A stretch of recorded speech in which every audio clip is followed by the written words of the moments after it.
to the church. It's a warning to the world. He's coming again soon, and we have to be ready. You don't want to be left behind. When he comes back, you want to be caught up by his side. You want to be in his confidences. You want to be wrapped up in him. Because on that day, I'm telling you,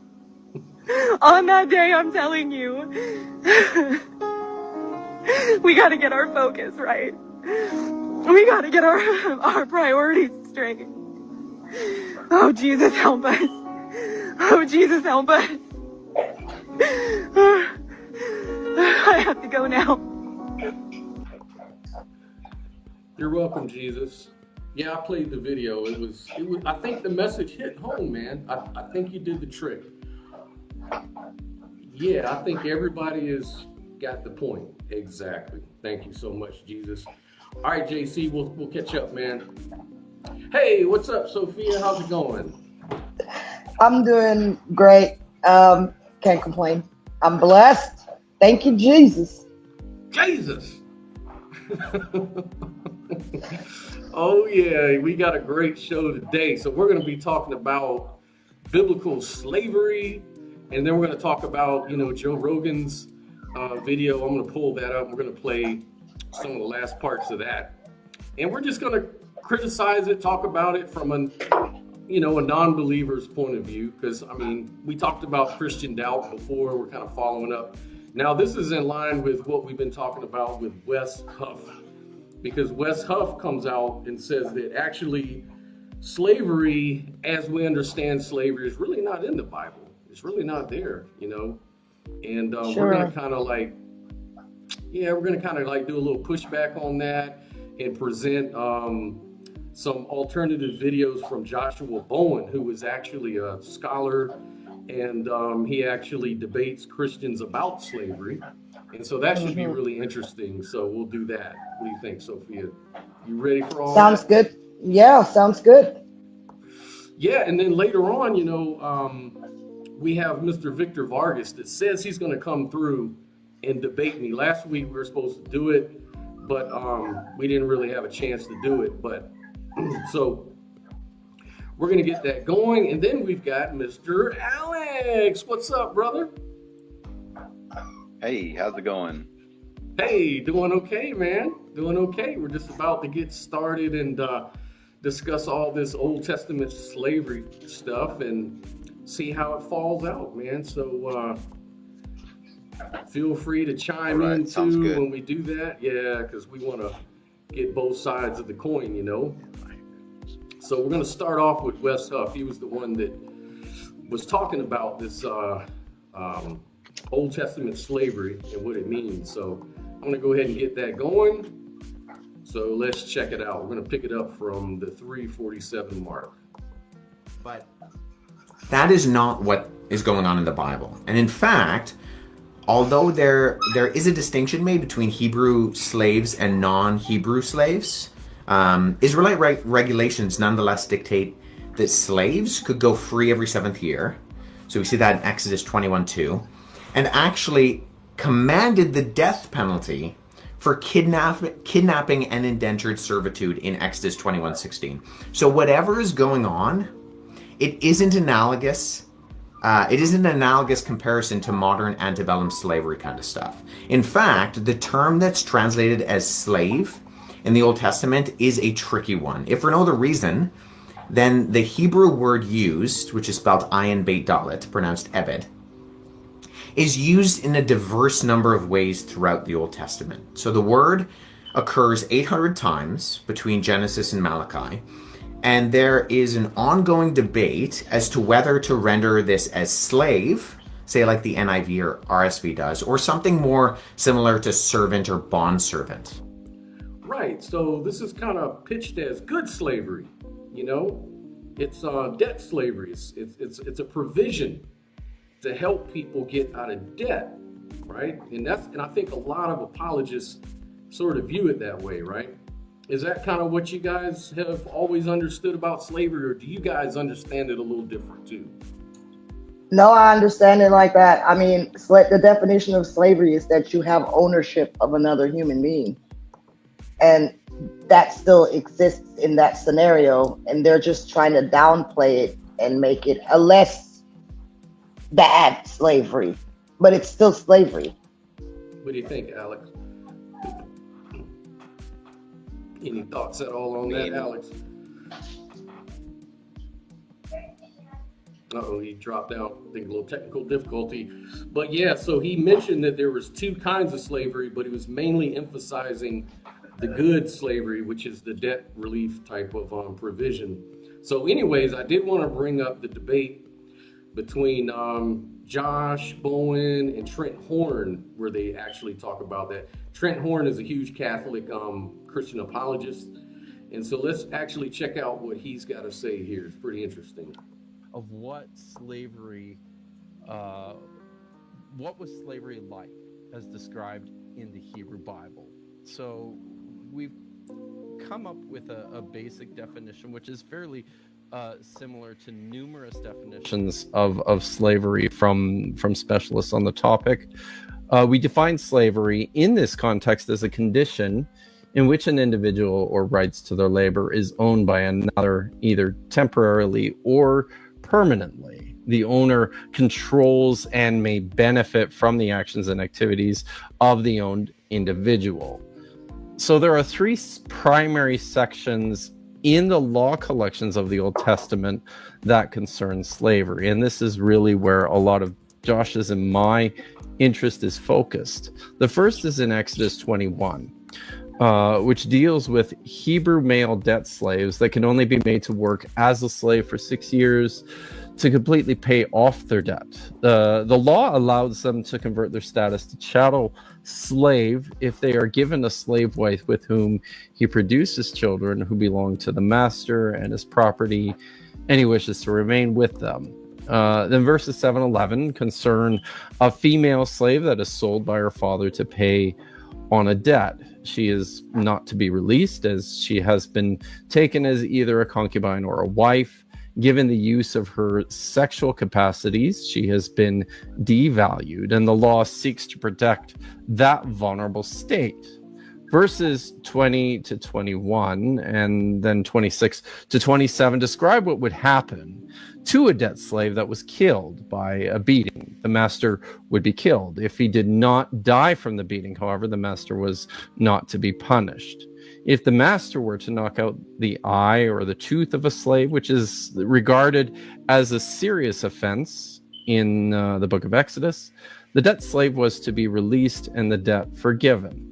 So the second set of laws appears in Deuteronomy 15. Verses 12-18 covers much of what was covered in Exodus, but with some developments.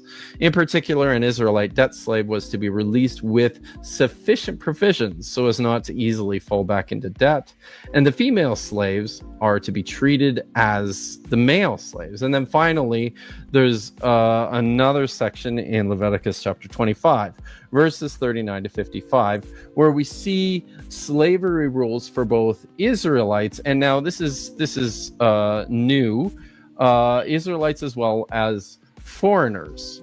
So Israelites that sell themselves to other Israelites are not to be treated as slaves, according to Leviticus 25, but rather as hired workers and set free in the year of Jubilee, which is interesting just to note that God's unchanging law kind of developed a little bit over time, huh? Every 50th year and not every 7th year, as I see so frequently on Twitter. Excuse me.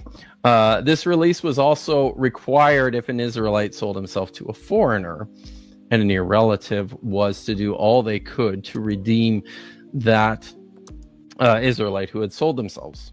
However, these rules did not apply to foreigners.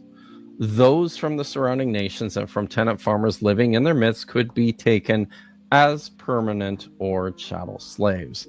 They could be kept for life, passed on as an inheritance, and made to serve permanently.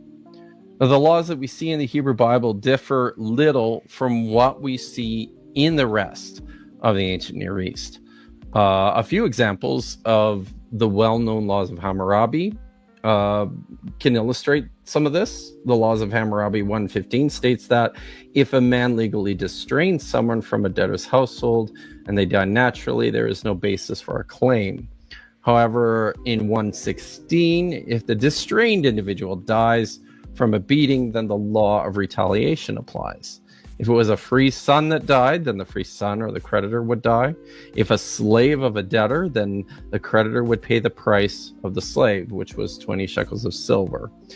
Then in Laws of Hammurabi 117, if a free person goes into debt slavery, they can be made to serve for 3 years rather than the biblical 6 years. So what was life like as a slave? Well, the biblical text indicates rather resoundingly that this was not a desirable position to be in. We see this in such texts as 2 Kings chapter 4, verse 1, Leviticus 25, verses 39 to 43, as we already mentioned. The book of Job describes the stereotypical slave panting for the shade in Job 7:2, and is distinguished in this text from a hired person who is waiting for his wages. It was expected that slaves would be physically disciplined. Proverbs 29 verses 29 and verse 21 indicate this. Slaves were seen to be of a lower social status and were used rhetorically to describe things out of control or in chaos. For example, the roles of slaves and those of higher status were being reversed. We see this in texts like Proverbs 31, 21 to 23, and Ecclesiastes 10, verse 7. The bodies of slave women were not their own. Slaves were used for producing heirs, and the consent of a slave girl was not required for her to be taken as a wife or a concubine. We see this in Genesis 33, Exodus 21, 7 to 11, Deuteronomy 21, 10 to 14. All right. So right off the bat, we can see a few contradictions there. And I'm going to get back to Wes here in a second, but you guys have any thoughts on that? Well, I just like to... Okay, can you hear me now? Go ahead. Yeah, I can hear you. All right. Well, I just like to think about these things in relation to how things were in different regions and in different time periods. Like we could compare that to how society was for different classes of people in, say, like medieval Europe, or compare that to how things have been in the early history of the United States, or before the United States was officially formed, when there were colonies and stuff, as compared to how things have been, say, in the last couple of decades. And your signal is cutting out a little bit. Okay. Something that my perspective, it's Alex, there's been a lot of Alex is cutting out pretty bad here. Sorry about that.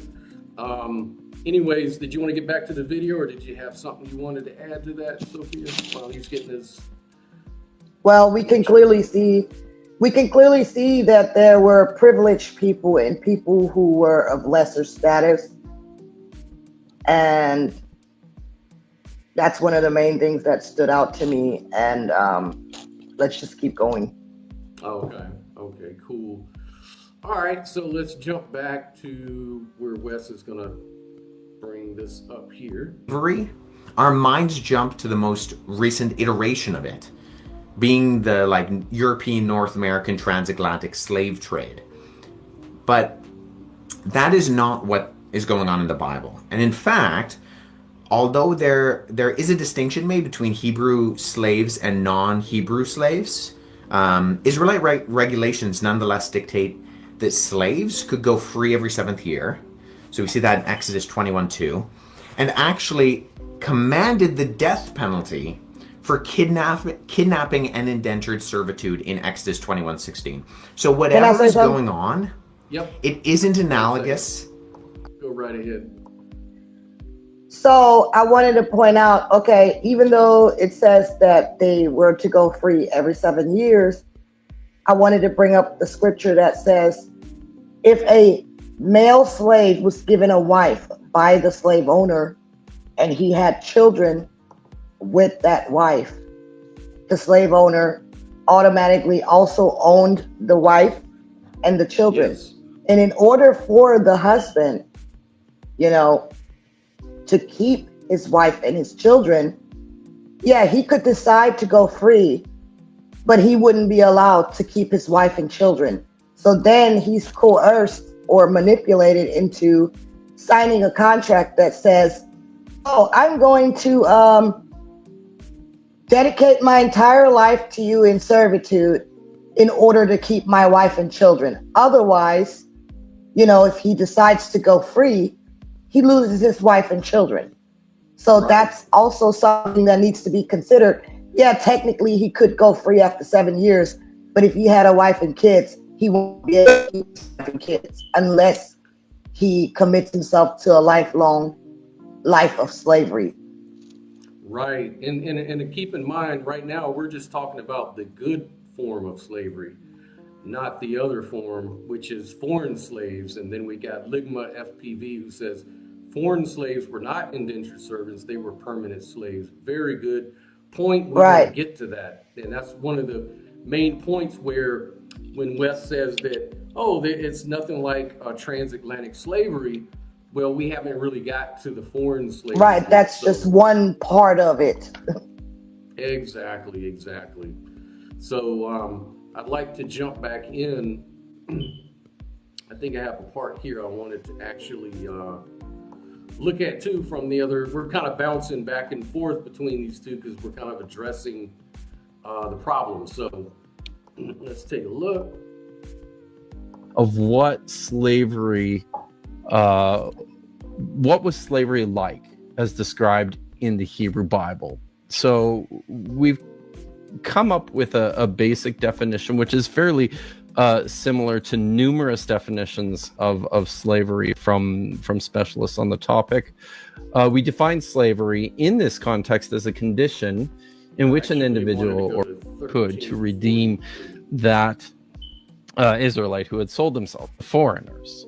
Those from the surrounding nations and from tenant farmers living in their midst could be taken as permanent or chattel slaves.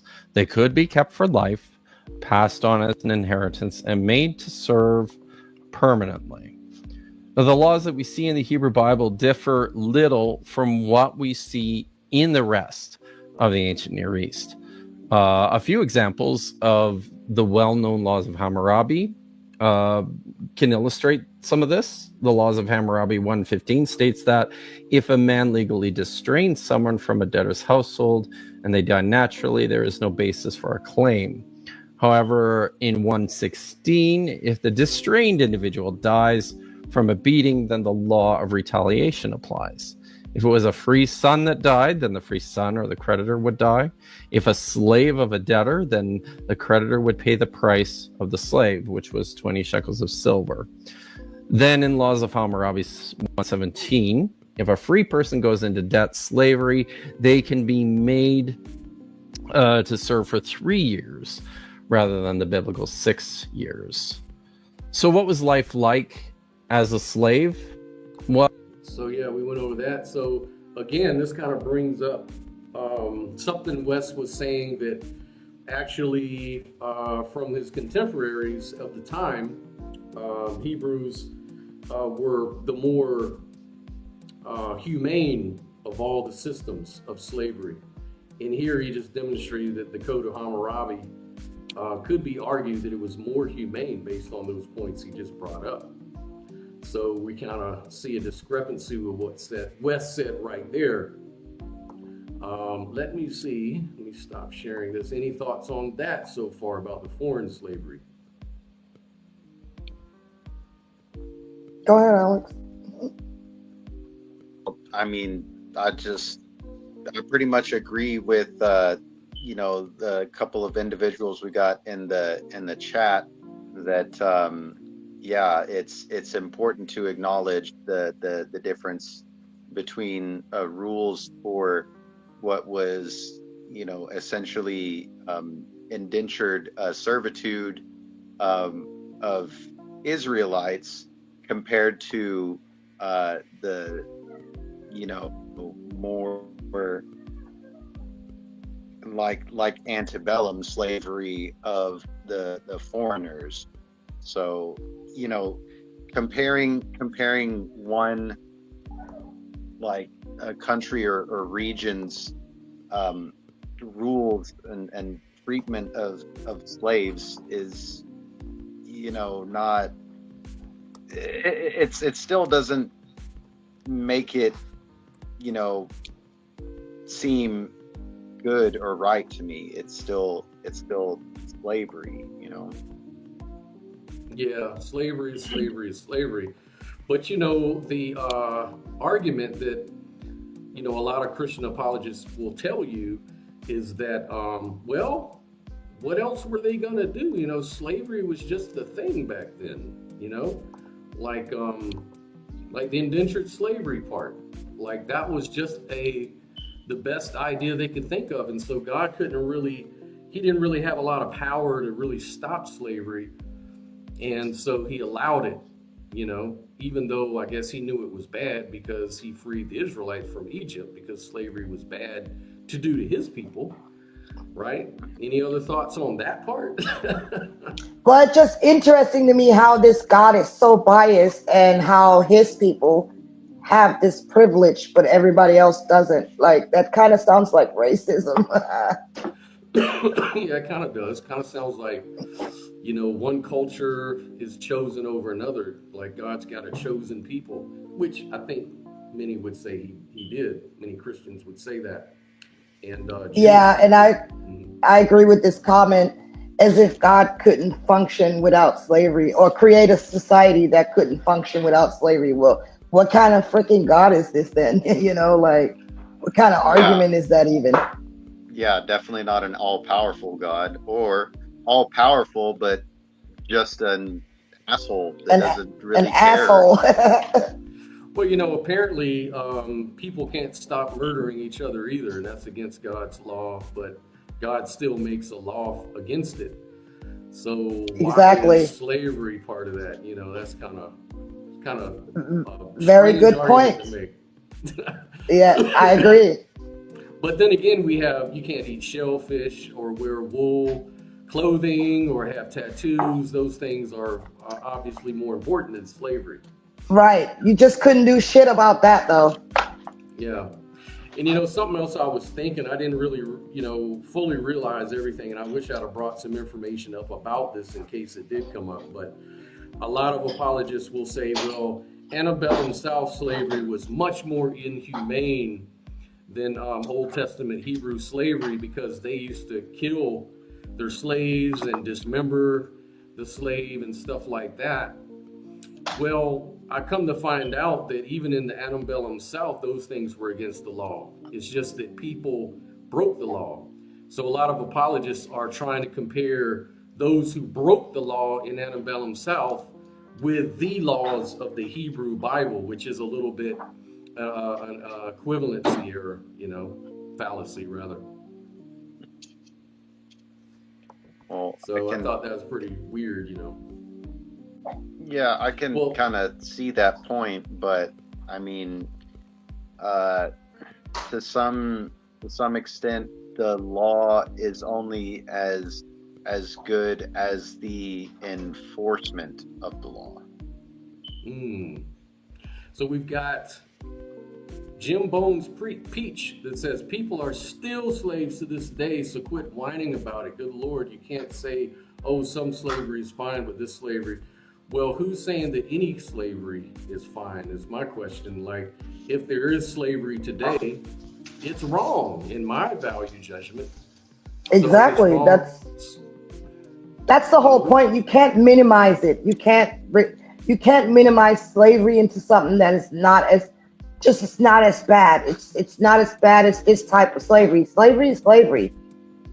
That's what we're saying. And Wes Huff is trying to demonstrate it as if it was somehow humane, and it's really, there's nothing humane about it. And if you're just working off a debt, then you're not really a slave. You owe somebody something.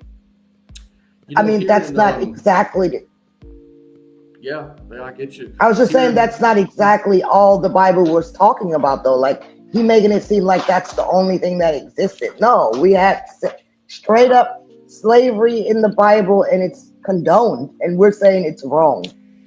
Right. And, Jim Bones Pete says, you condone the slavery of government taxes, yes? Well, if I didn't have to pay taxes, I wouldn't want to. But then again, we're talking about God versus government. Government officials, government systems are not theocracies run by Yahweh. Yahweh is a lot smarter by definition of Jews and Christians than government officials. So and isn't he supposed to be? Yeah. Isn't he supposed to be righteous and loving and whatever? The government isn't exactly that. Render unto Caesar what is due to Caesar, right? That's what he said. Right.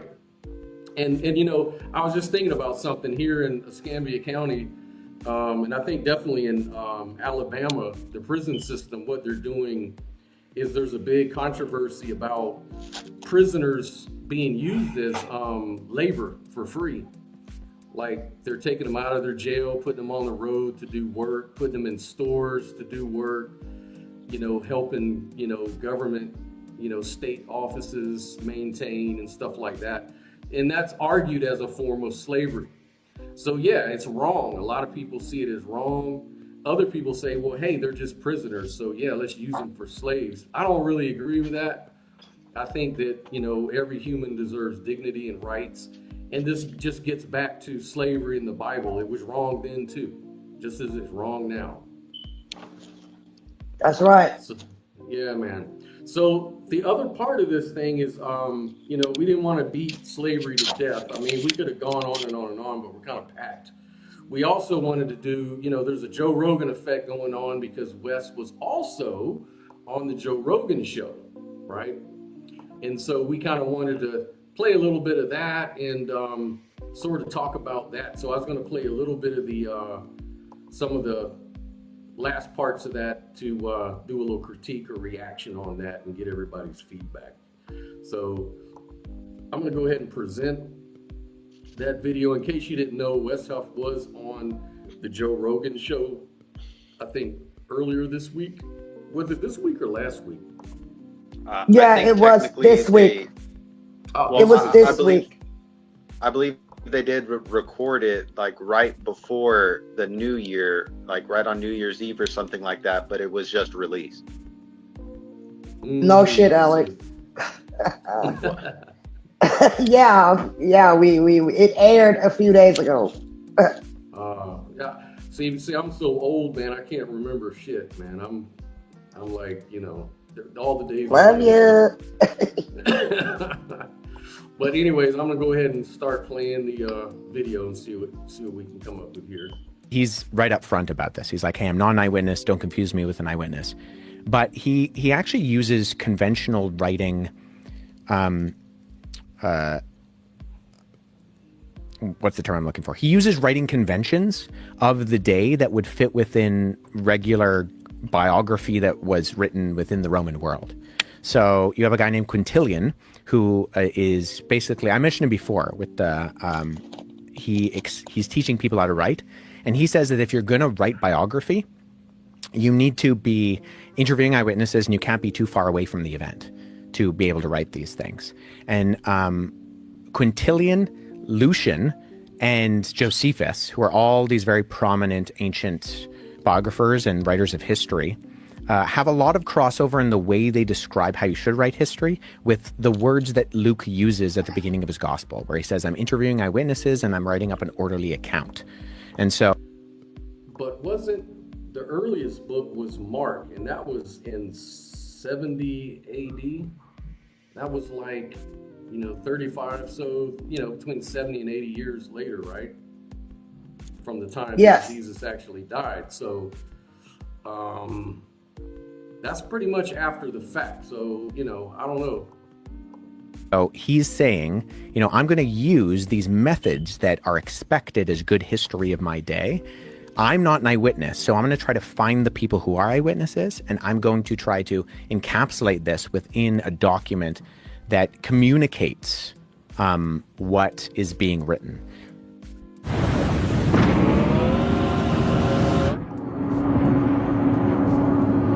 So we have an account of the resurrection. Do we have an account of the denial of the resurrection? Is there an historical record of him just dying and this, like a refutal or a rebuttal rather to what they're saying? No, the only ones from the ancient world that deny his resurrection are groups that come on afterwards that sometimes are described as Gnostics, and they're not necessarily just denying it for the reasons we might think they were. They're denying it because they have incorporated ideas of pagan philosophy where they believe that the spiritual is good and the physical is bad. So if Jesus was crucified, let me back up. If Jesus is God, he cannot have a physical body. So they deny that he actually had a physicality to him. This is sometimes called Docetism, because dokein in Greek means to seem. So these groups that we describe as the docetics, they are denying that Jesus had a physical body. He only seemed to have a physical body. And they wrote documents later on. So the Gospel of Peter, which comes around in, 2nd, 3rd, 4th centuries, is being written, and it has Jesus kind of chilling on the cross because he's not really physical, because he's divine, and physical entities don't have physical bodies. So we don't actually get like a concrete denial of his resurrection in that way until you get things like the Gospel of Barnabas in the Middle Ages, which is it's actually the document that Billy brought up to me in the conversation we had.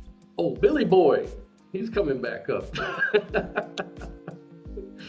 Is the evidence that Jesus was never crucified, the Gospel of Barnabas. Well, Gospel of Barnabas is 15th century. It paraphrases Dante's Inferno. It's not an ancient document. So, but in the ancient world, nobody really had that big of a problem with these kind of supernatural claims.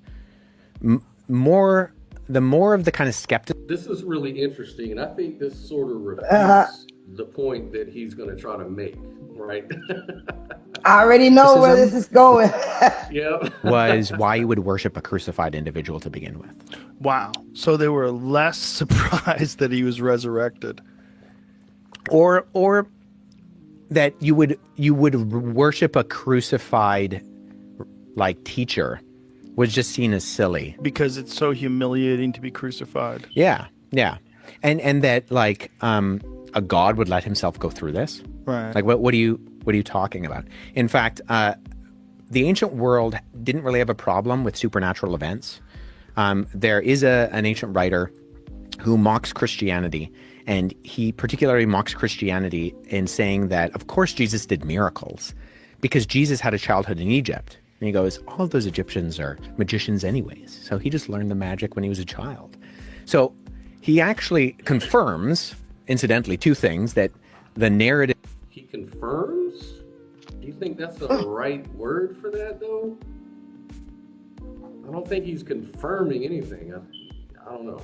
It's kind of weird. In the Gospels, where it says that the Holy Family fled to Egypt during the reign of Herod, he corroborates that he actually thinks that happened and that Jesus did miracles. He just attributes the miracle. And he thought that happened, or was he just repeating what the Christians believed? I don't think he thought that happened. I don't know what the evidence is for that. Miracles to Jesus being a traveling magician anyways, and anybody who lived in Egypt knows some magic. That is what's really fascinating, that the mindset of the people that lived back then was that whatever was going on in Egypt was so crazy that they had to be magicians.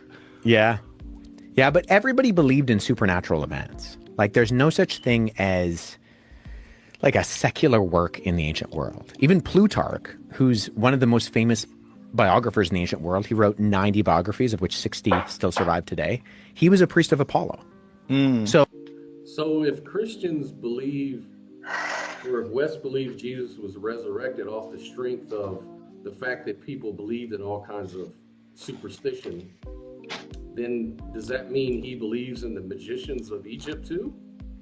Just looking for a little Right. consistency. It just seems like he's shooting himself in the foot, because by saying that, oh, people were very superstitious in those days anyway, they believed anything. Right. That was outrageous, you know, but for some reason that makes it more valid. No, that makes it less valid, because you're admitting to the fact that people were extremely superstitious during those times. Right. That's what I was thinking, you know. I don't understand that argument. So like he's already assuming Right. that the gods exist, that crazy things are going to happen in the world. And so they didn't have a problem with people doing miracles or crazy things happening or... Well, that's also why it's so interesting trying to put your mind into the context of people that lived back then when you try to interpret what these stories were all about, because they did believe in things that weren't real. So when they talk about this thing that we're supposed to believe is real, when you have all this evidence that they believe things that aren't true, Yeah. it's interesting, right? Because like you're now saying, yeah, but this one really was true.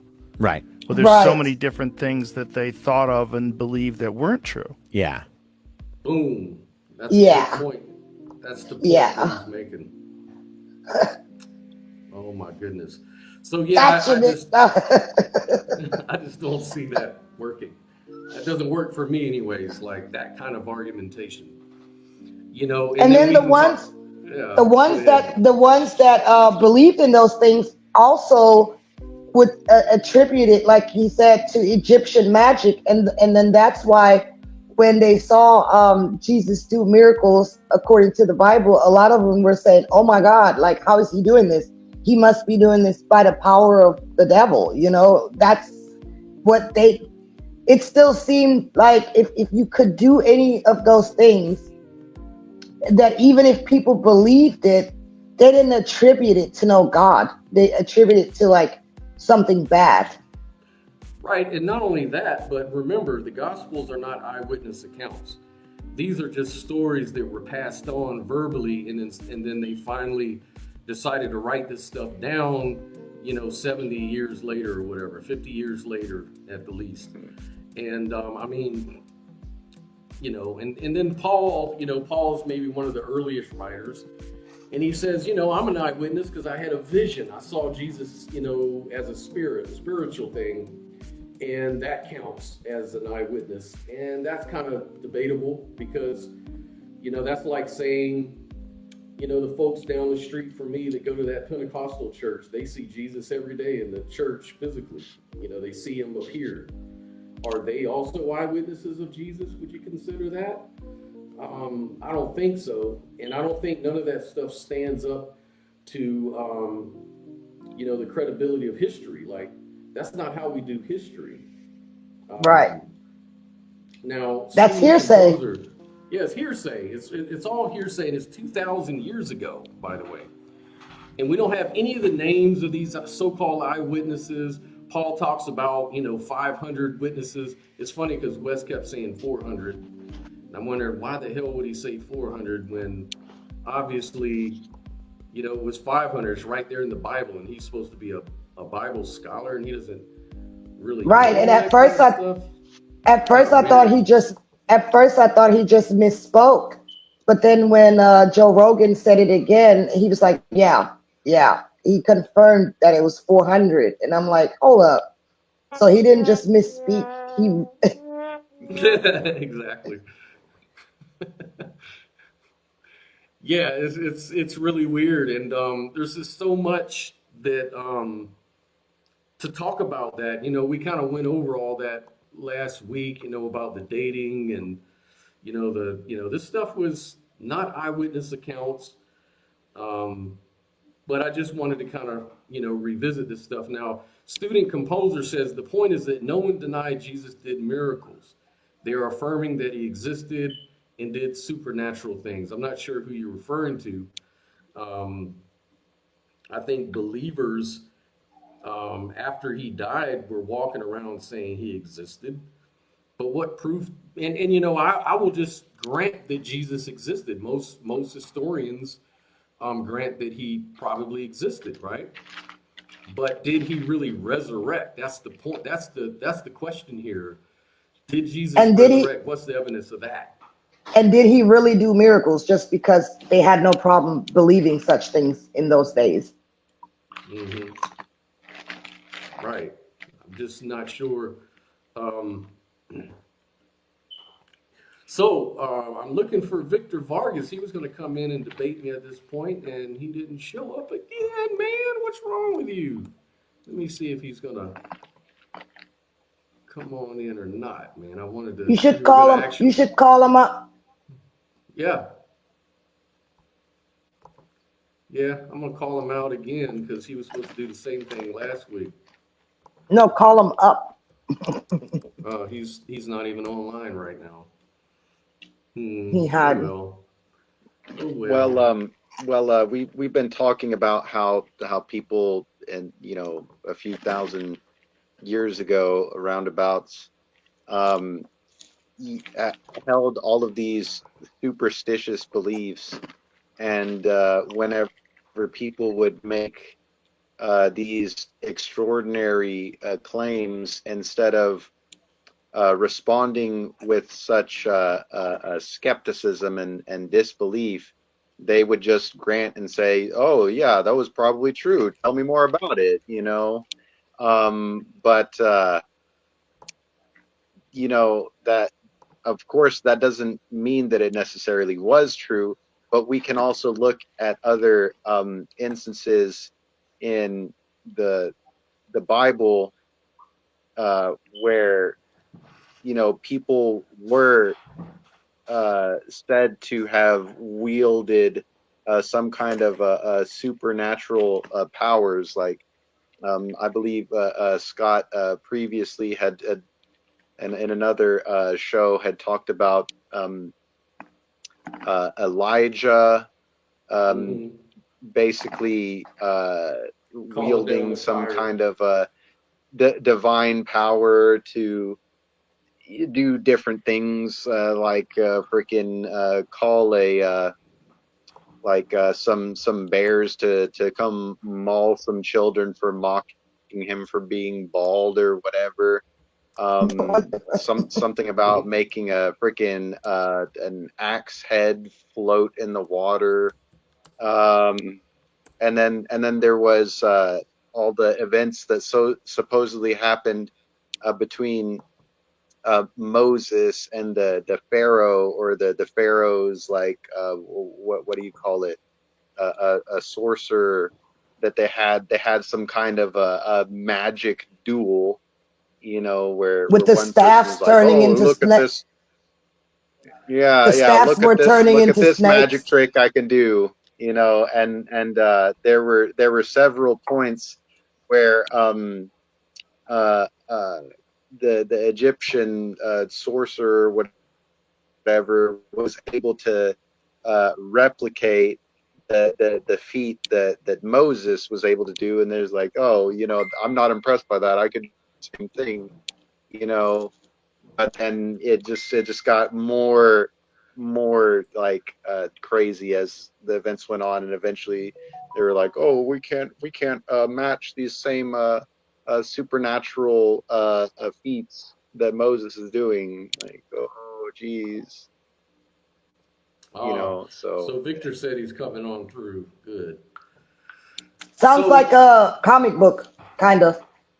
yeah, comic book stuff. And like last week, the we were talking about things that would convince me that Jesus was God or whatever. And I said, well, I don't know about proof, but I could, something evident could be like if I asked God to send down some fire to carve my name into my tree every day at 5:05, and then have other people look at it. And then, of course, the kickback, the pushback was, oh, well, God is not your cosmic bellboy, and that kind of stuff. But actually, there's But scriptural, Elijah was able to call him yeah, as such. I was about to say, like here it says, I pulled up, version here for the Bible verse says, 2 Kings 1:12. Elijah answered, "If it is true that I'm a holy man, lightning strike you and your 50 men." And immediately a divine lightning bolt struck and incinerated the captain and his 50. So, there's scriptural precedence for it. But then again, Jesus, was being tempted by the devil for 40 days and 40 nights. And, he says, just have God, come and intervene, or, throw yourself off this mountain and you won't break a bone or whatever. And Jesus, like, you shouldn't test God like that. So we've got some contradiction. And so it's like the Bible is like I don't know, it's kind of like the, So who wrote that? Jeopardy. Yeah, right. I think Who CNN wrote that was when there. he CNN was there when it was happening, man. when he when he was on the mountain for 40 days and 40 nights? Who was there? Recording it all. I think that's what I'm saying. CNN should have brought a camera. But yeah, that's the stuff. Those are the things that cause doubt in Christians, and and we're just saying, it's not really necessary to put yourself through that. That's like, at least to me, some people don't mind it, and Victor Vargas is one of those people. He's somebody who loves to believe this stuff. He'll never doubt, and he wants to actually confront us on some of these ideas about the resurrection. So I'm just still waiting for him to. And that's okay, everyone is entitled to believe what they want to believe. Me personally, also, I have a right to believe what I want to believe, and I think those type of beliefs hold us back as humans, and we just have so much more potential, and staying stuck in that type of I don't know what that even is. It's superstition. It's what it is. And I don't know, like it makes you just rely on something that still hasn't been proven today, and you're just sitting there waiting in vain, and you're afraid to think outside of the box because this God may strike you down or send you to hell. And isn't that so limiting to the human consciousness? Right. You're asking people to really just take a leap of faith. And the problem with faith is faith can lead you to any kind of belief. Like I could have faith that, white people are more valuable than black people, or vice versa. You can have, look at the KKK. They have faith in that too. But does that make it true? And if they can No. be wrong, then could we be wrong about other things we put our faith in? This is why, Right.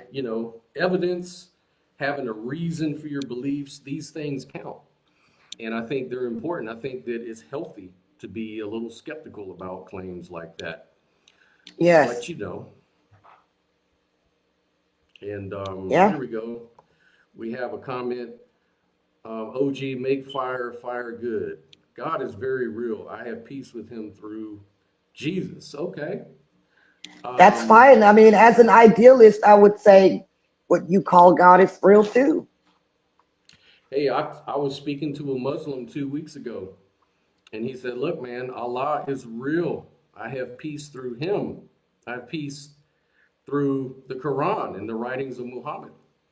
Does that make the Quran true, though? That's the test. You see, you have to put yourself in the seat of people who don't necessarily believe, and kind of figure out, how can I convince somebody that this is true? Because, with Christians, they want to convince you because they want to save your soul from hell or destruction, or however you interpret hell. Supposedly. Right? Supposedly. And we're not even saying that God isn't real. We're saying that, how do we know that this God, as it is described in the Bible, is real? How do we know that the words written in the books of the Bible are the words of God. So by questioning the Bible, we're not saying any of that. We're not saying anything about God isn't real, Jesus didn't exist. We're not really saying that. That's not our argument. Right. And being, there's a difference between making a claim that something is not true and then just not being convinced by your explanation or what you're trying to get us to be convinced of.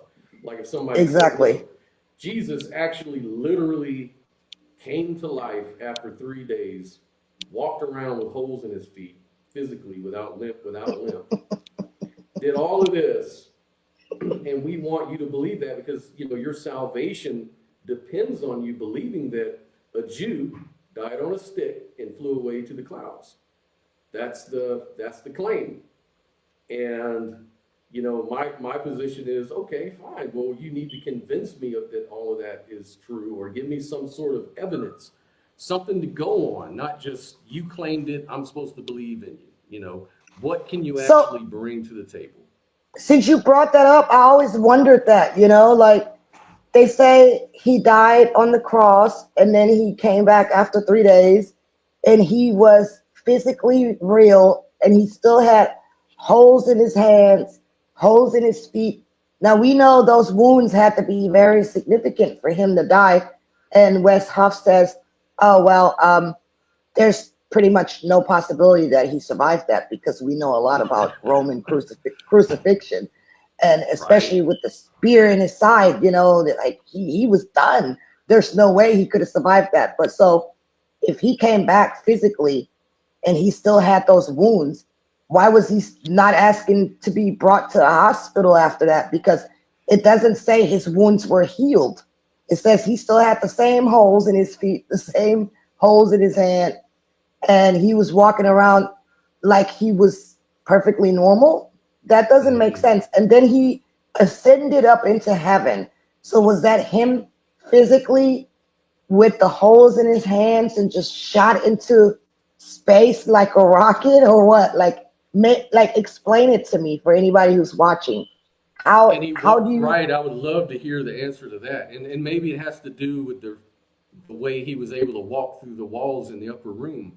He just appeared to the disciples. He walked through the walls or whatever is the implication.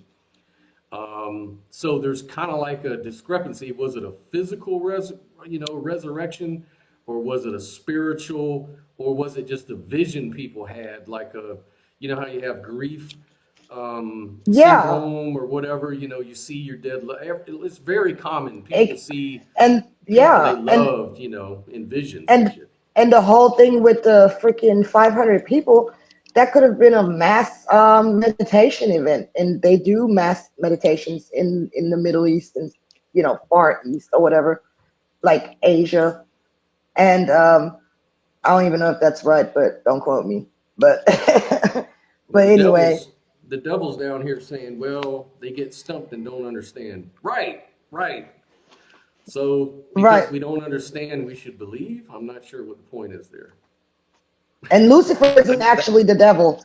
Lucifer is the light bearer. It's not the devil. It's not the same. I had to take up for Lucifer real quick. Exactly. Science can't explain it, therefore God did it. God done it. Yep. Flawless logic. Then end up admitting there has to be something higher because they can't explain, because science can't prove it. You forget atheists love to use science against religion, and I see that a lot. And there's kind of different things. Like religion is all about faith and theology, right? And that's the whole point. Like if you're going to make a claim that your theology is science, then we've got a problem. Or history, like with Wes, he's trying to say, this isn't the resurrection isn't just theology, it's actually history. And then we've got Victor Vargas. What's going on, brother? Man, am I good? Am I coming good with you guys? Man, you're floating in the clouds with the rest of us.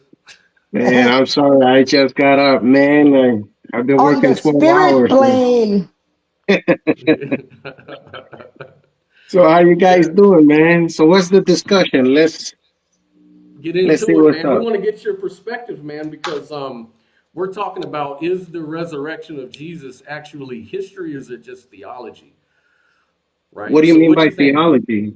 Theology is the logic of God. It's like it's understanding, God topics, like religion, like spirituality, like especially with God. Theos meaning God, and Right. theology is the study of God. So that's one thing. And then you have history, which is like, what did George Washington do throughout his presidency? What dates, what time, who corroborated what?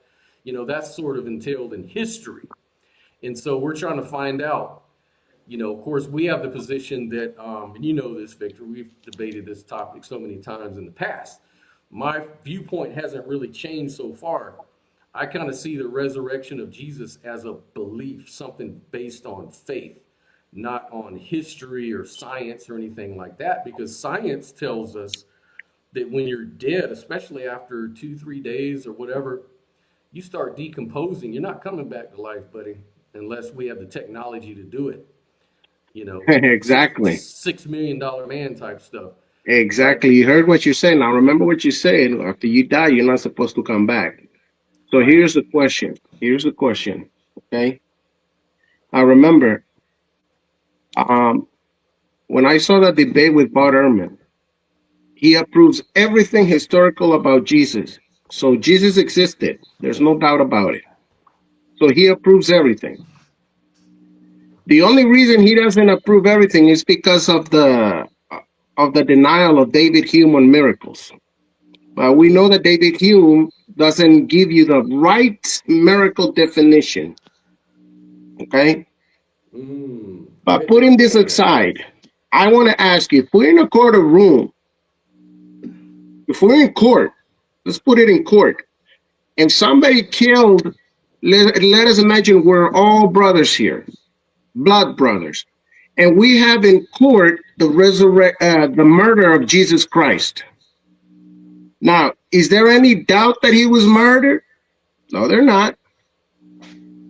That's the point I want to make clear, that he was dead. He was beat up so severely. He was stabbed. He was hanged. He was not coming down until he was dead. Okay, you cannot have a resurrection if he's not dead.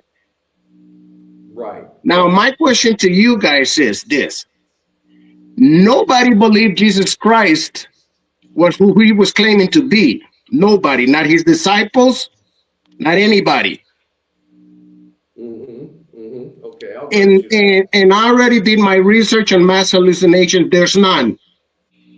You Right. cannot, because Scotty, we how many times have we studied the near death experiences about the study of the mind, consciousness, and the brain? And I have never come across where, let me give you an analogy, where one person can have a dream and then wake up the next day, hey baby, last night we were on Hawaii, you want to go back and dream? Do you remember that dream? No, unless I confess the dream, you're not going to know what my dream is, because hallucinations and dreaming are personal. Okay, Right. but So can I say something? Can I say yeah, go something to ahead. that though? I didn't Uh-huh. say I didn't say hallucination. I said meditation. And then, have you ever heard of the fireball meditation? No, I didn't know you said anything like that. I just came on right Oh, now. Yeah, oh, my just bad. yeah. Well, I just wanted to point out that I did bring up mass meditation, and that it could have been a mass meditation event. And during meditation, you actually don't have a vacant mind like people say. You actually choose an object to focus on, and then you focus solely on that. And the fireball meditation, it's proven. What happens is you have a competition between monks who do what's called the fireball meditation.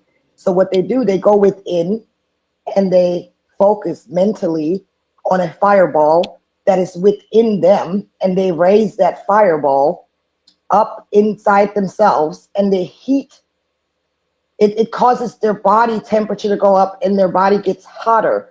So what they do, they're practically naked in the snow, and they all do the same meditation at the same time. And then they heat their bodies up, and whoever lasts the longest in the snow wins the competition.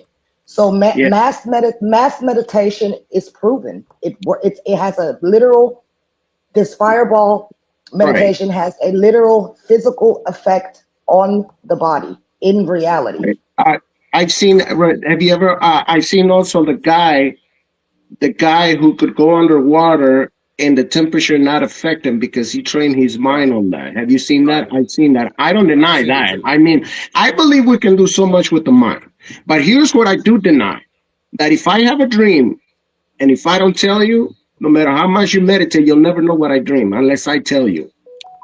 Yeah, I believe that. I mean, that's true. But I think that if 500 people meditate on what they perceive to be Jesus Christ, I do believe that they could collectively, tap into what some people consider to be Christ consciousness, which is your inner light. Because if you believe that you have a spark within, like Gnostics believe, that your essence is essentially light, and Christ said he is the light, then you could all visualize that within your own consciousness through meditation. Well, the argument is nobody believed who he was, and nobody believes people come back from the dead. We just established that. I don't. Listen, if my brother comes and tells me, if my brother comes and tells me I am God, I'm going to say, Mom, this guy went crazy. We need to get him into asylum. That's why I made. But according to history, according to Wes Huff, a lot of people believe superstition as it is back then. Yes, and they would just attribute it. They would attribute it to Egyptian. Romulus, like the Romans, had a belief that one of their emperors was. Yeah, but let me get this. Let me get this straight. What's going on here? So, and you guys, let me know.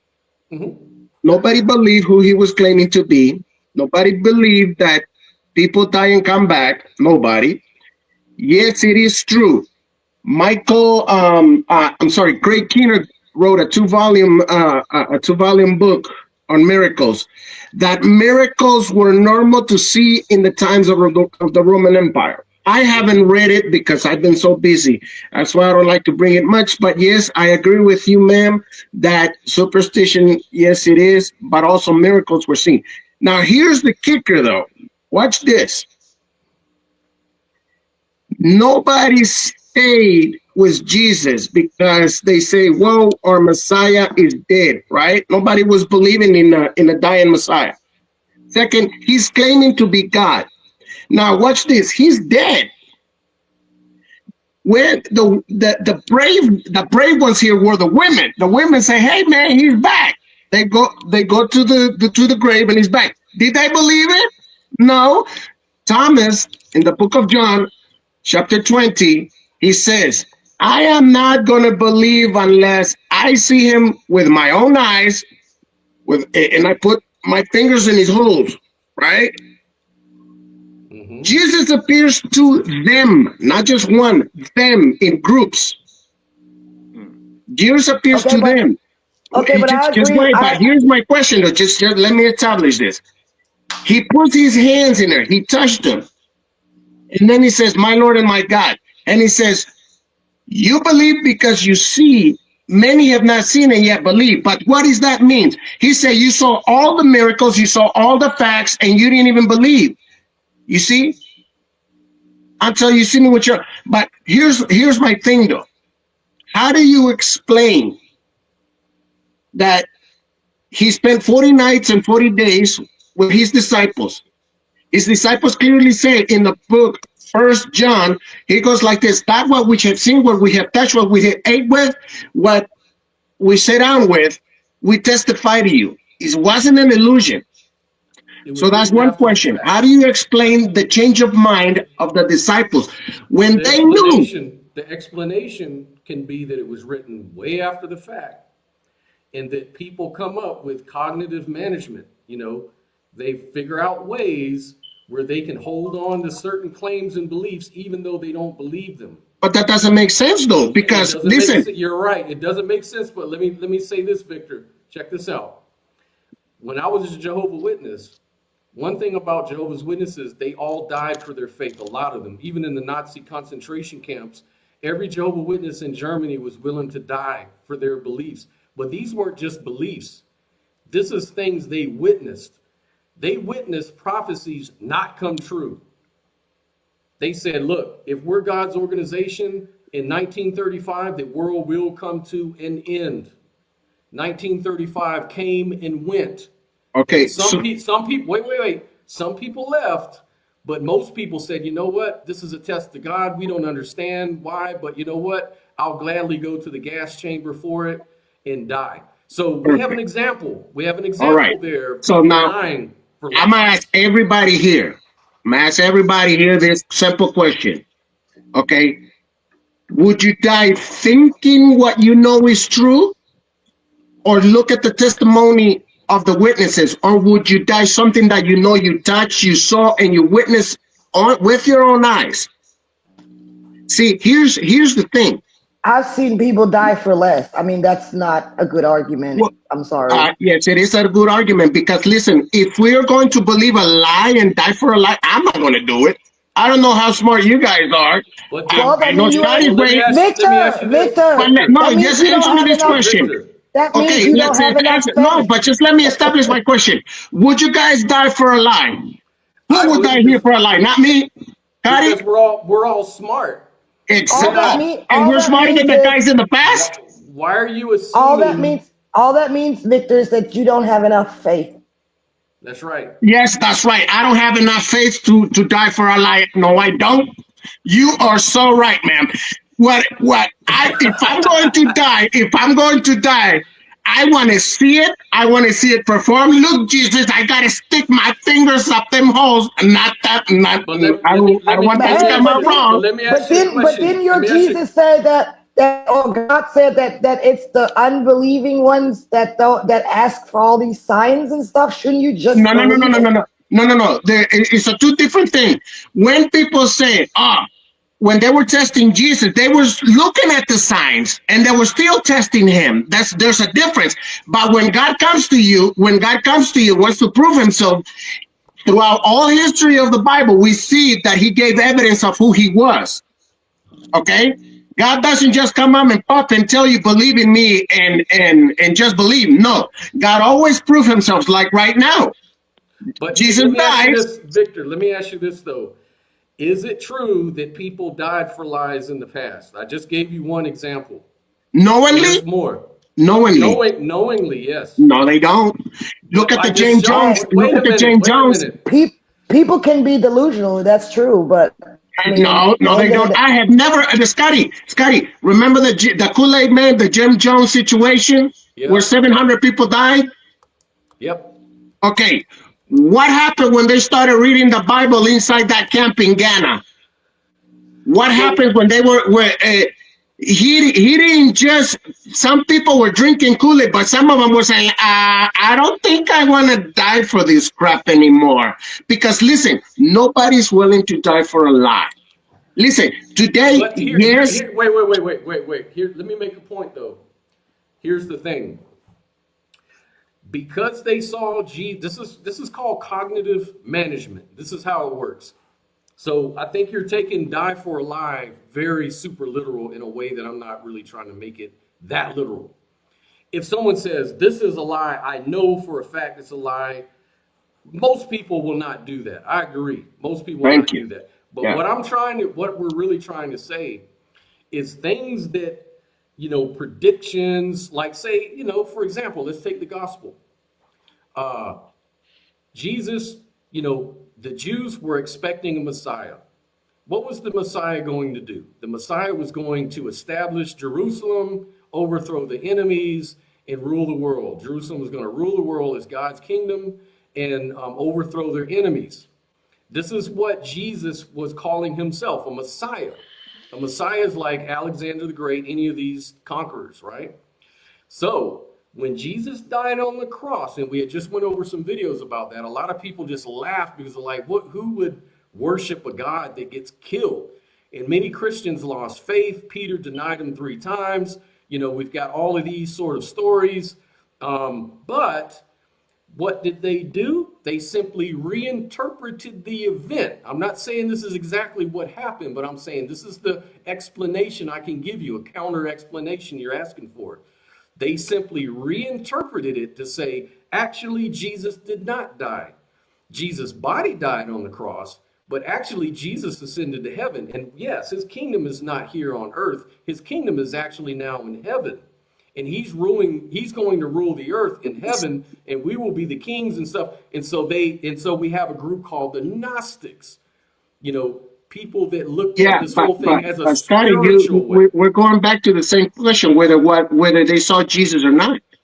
And that's the whole thing that They saw more Jesus than one. die. Most people Jesus thought he died, and Jesus came back to life, and he was seen by many, not just one person. He was seen by all the disciples. This is not a mass Allegedly, hallucination. Allegedly there were 400 or 500 witnesses, and we're not sure about the exact number, but it was allegedly several hundred people who saw Jesus be resurrected, rise from the dead, right? But I got one quick question for y'all. Do y'all know how I know that I am God? It's because one time I was actually praying, and I realized that I was talking to myself. So you're okay. That proves it. Okay. Well, that's a very good point, because you see, that's why I don't believe you're God, because that means if you believe that you're talking to yourself and that you believe that you're God, we can all agree here something's wrong. That's why nobody believed Jesus, because people want to see evidence, and the evidence that they saw, he rose people from the dead. Okay, he rose people from the dead. He made a blind see, and he performed all those miracles. Allegedly. And still, even after all those miracles, they still didn't believe. After they saw him, that's what changed their mind. Look what the enemy said. Oh, Victor, give me your best case for why we should believe Jesus was resurrected instead of the way we're getting kind of in the weeds. Tell me exactly what is the number one best reason you can think of for why we should believe Jesus was resurrected, or what would convince us that Jesus was resurrected? Well, I don't know what would listen. I can't convince you. But here, what about you? What was the number one this thing is that convinced okay. you? This is the number one thing. Okay, the whole world of Christianity depends on the resurrection, right? When you look at all the historical facts established, you have an empty tomb. The enemy says, "Oh, they stole the body." If that was the case, why did they stay? Why did they stay in Jerusalem or Israel and kept preaching? These people went to their death because, like I said, of what they saw, what they ate with, and who they spent their time with. And it wasn't just one night, 40 nights and 40 days. Then Two things to that before you get too far, before I forget. Yeah. Number one, the body being stolen isn't the only explanation. There's another one too. And that could be that he was thrown in a mass grave, which most people who died on the cross were in fact thrown into a mass grave.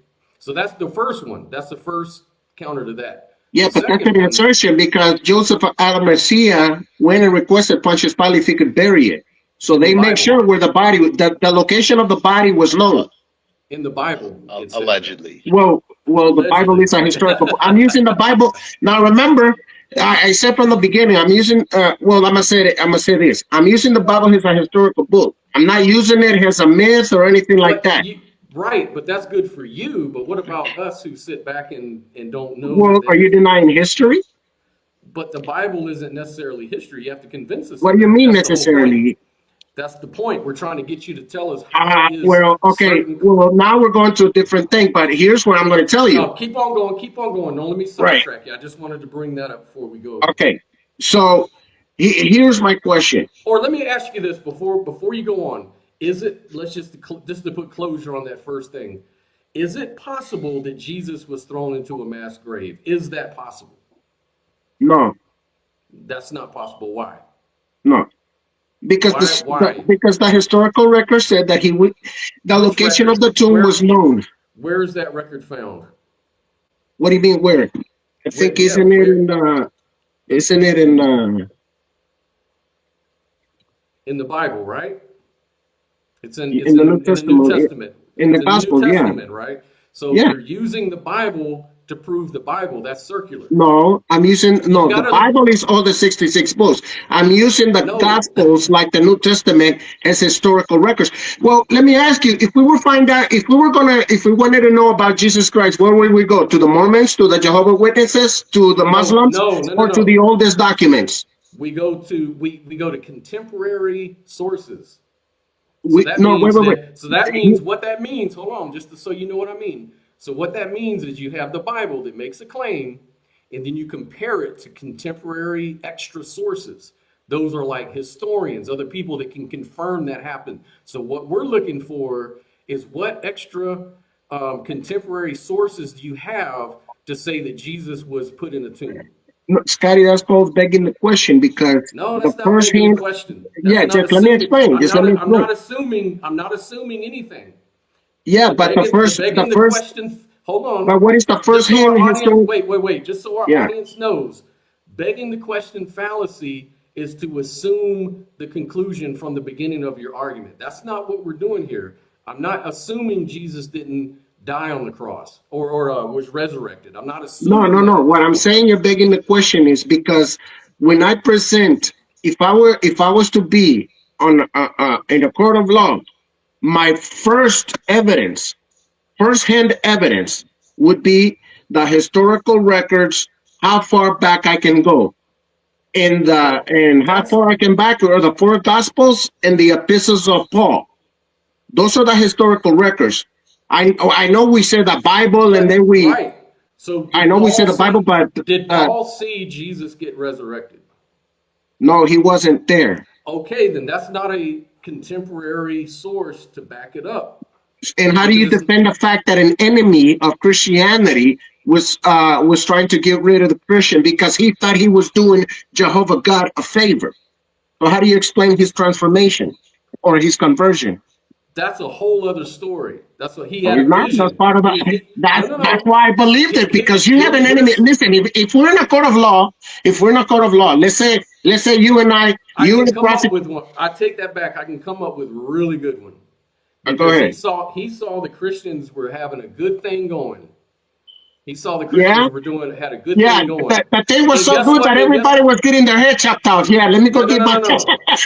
Yeah, but Paul, out of guilt, he could have felt guilty for killing people. He could have felt like, you know what, I can take over this. It doesn't make sense, Scotty. I just told you. Wait, but scholars say it makes sense. Scholars say that actually Paul was an enemy of the church. You know that, right? He was not in accord with the Jerusalem church.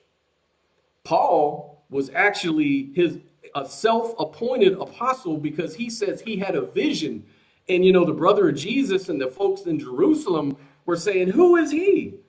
How does he come? How can he come out here, call himself one of us apostles, and start preaching and making churches? There's 2 claims there. And guess what Paul said? Paul said, I don't have to get authority from you. I get my authority from Jesus directly. I went to Saudi Arabia and got my teaching there. Did they approve it? Did they approve it? I don't know. It didn't look all right, like let me go there. No, they didn't, because you know what? Yes, they did. The Jerusalem church. Yes, they did. Yes, but in the beginning that wasn't necessarily true, because there was a rift. Remember, the Jerusalem church wanted folks to let's go back in time. Victor, hold on just a second. In Jerusalem, they were teaching, don't eat blood, be circumcised, all of this. Paul was appealing to the pagans. So he was telling the pagans around him, look, you don't need to get circumcised. You don't need to do any of that stuff. Jesus is a spirit. We worship him in spirit and truth. And so he appealed to the pagans for that very reason. There was a rift. Now, Paul's church won out. He built his church a lot faster than the Jerusalem church. So, yeah, they accepted him. Of course, he was the main driver at that time. And then so much so that he had a cult following after Paul died, where they actually wrote most of the letters that you read in the New Testament. These are known forgeries. Which ones are known forgeries? I'm gonna pull up I'll pull something up for you and show you, rather than just tell you. Give me just a moment. Go ahead, man. I want you to go ahead and respond while I'm pulling that up. All right. Fact number one. Paul was an enemy of the church. Nothing was changing his mind unless he saw the risen Jesus. He said, remember that I am the person that I least got to be called an apostle because I was murdered in the church. All right. Now, I'm only quoting so I can be explaining my situation here. But if you guys want me to read Bible with accuracy, I could do that. And this is what he said. He always says this, an apostle appointed by Jesus Christ. Okay? And then he says the following. He says, afterwards I went to preach, but I came back and visited James and Peter. And he said, I visited Peter, John, and the brother of the Lord James. And he says, to see if I had run in vain. And he says, and they approved me, and they didn't disprove anything of me. All they say is that I go to the Gentiles. My question, if we were here in a court of law, and Scotty is the prosecutor, and I am the defendant, I would ask the prosecutor, can you explain why the enemy of the church now is saying that they saw the risen Jesus? Paul, to many, is the best evidence for Christianity. That's not evidence, that's inference. Yes, it is. If your enemy comes and testifies, in a court of law that, yes, he's in agreement with the defendant, you have a pretty good case that, hey, what changed the mind of an enemy? Because remember, that historicity, it says, has been proven by Berterman and many other biblical scholars that was 5 years, even less, close to the event. I'll tell you what changed the mind of an enemy, because Paul was smart. He was like, you know what? Jesus appeared to me. First of all, appeared to me. So he had a vision of Jesus in which Jesus came to him and said, why do you persecute me? So Paul figured out, you know what? I don't got to persecute these people. I could just combine their beliefs with what pagans believe and appeal to both of them. And that's exactly what he did. And that's where we get Paulinian Christianity from. Right. So I want to show you this video real quick, just the portion of it, Victor, so you can see where we're coming from. Hold on just a second. I'm going to get this going. So it is, which we touched on there's some a previous impressive show. stuff. By the way, this is a Christian scholar. In terms of what access to the broader history in the context that Luke is writing into.